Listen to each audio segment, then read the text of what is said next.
British Columbia offers excellent trout and kokanee fishing opportunities.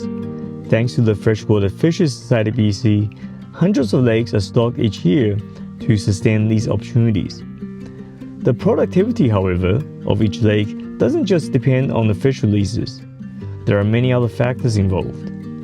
Lately, I have been getting numerous questions from our followers who wonder what these factors are, so I've sat down with my friend Mike Ramsay, the senior biologist in the Cariboo region, to answer some of your questions. So Mike and I have done quite a few Cariboo episodes, and over the years, I do get quite a few questions from people fishing in this area. Okay.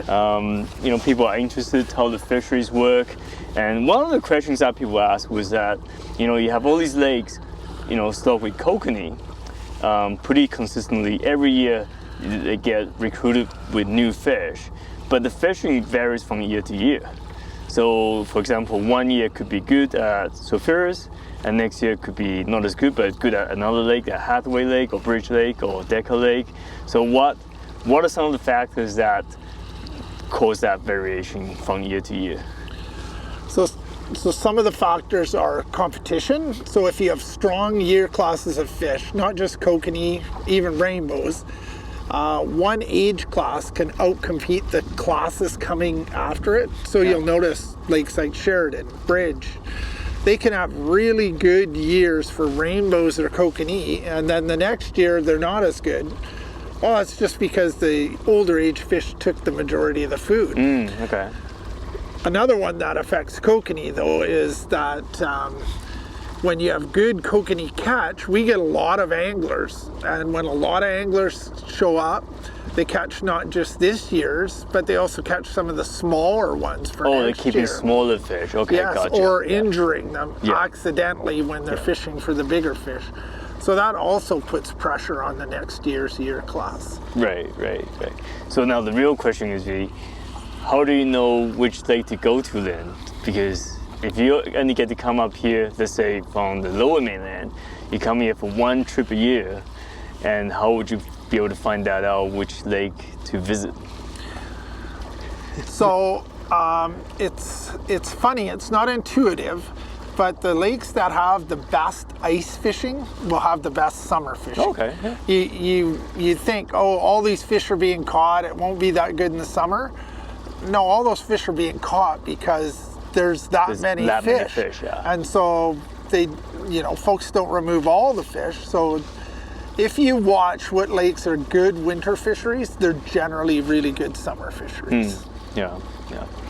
Is there pretty high mortality? For example, if we release the fish here, what are the chances for it to survive? I mean, kokanee don't release as well as other species. They lose a lot of scales and a lot of slime, but if you're careful, you can release them.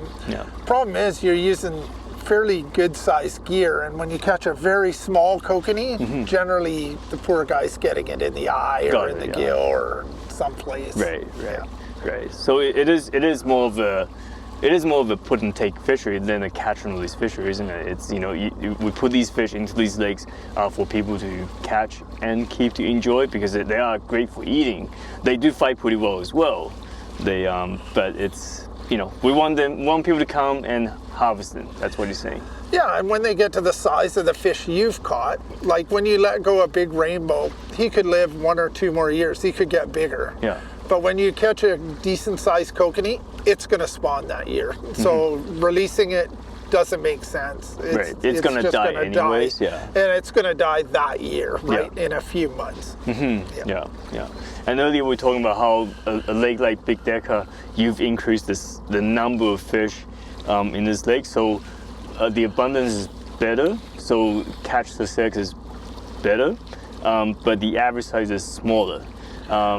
So how do you base that on? Like, why are you doing that? Don't people want bigger fish and instead of more fish? So we can reduce stocking rates to get bigger fish. Ultimately, if you reduce them too low, people don't even catch them. They've got enough food, they don't even go after lures. But after that, they get to be a trophy size. but then few people can catch them. So it's really a balance of trying to stock the lake at a level where the majority of people can catch fish, but keep them big enough that it's worth catching the fish, right? Yeah. And in the Cariboo, because we have so many kokanee lakes, we stock some for trophy. They're harder to catch fish, like big deca, but they're bigger fish.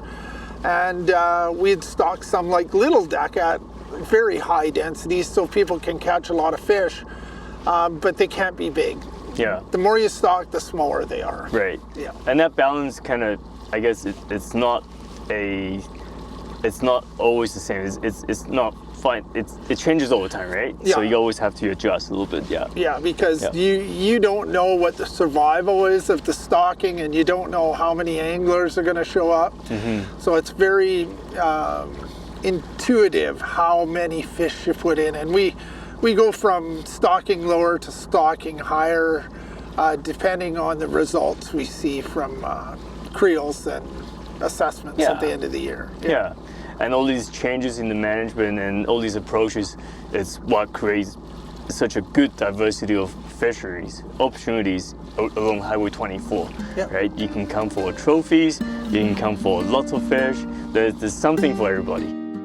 Thank you for watching, everybody. I hope these answers give you a better understanding on how lake fisheries are managed in British Columbia. If you have more questions, please feel free to leave a comment below. Be sure to subscribe to the channel if you enjoy the content. Until next time, good luck fishing.